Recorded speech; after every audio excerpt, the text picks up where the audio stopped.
दहशतवादाविरोधात संपूर्ण जगानं एकवटण्याची गरज.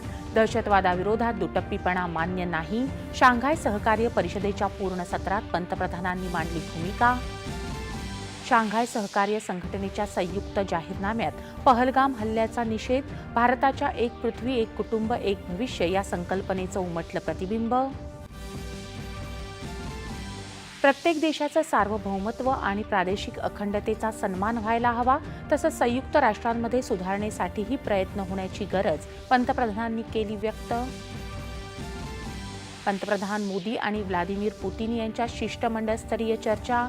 दोन्ही देशांच्या सार्वकालिक स्थिर मैत्रीबद्दल उभय नेत्यांनी व्यक्त केलं समाधान.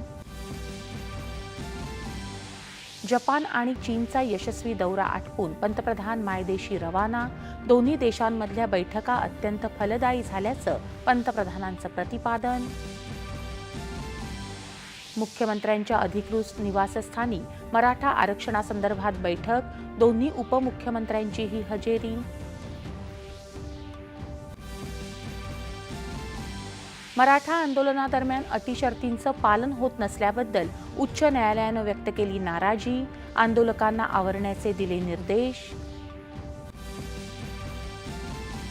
मराठा आरक्षणासंदर्भात राज्य सरकार नवा शासन आदेश काढणार.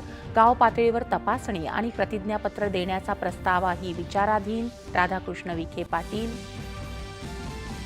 इथेनॉल मिश्रित इंधनावर बंदी घालण्याची मागणी करणारी याचिका सर्वोच्च न्यायालयानं फेटाळली.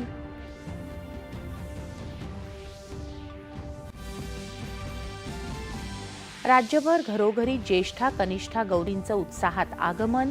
माहेर वाशिणींचं थाटात पूजन आणि तृप्तीभोजन.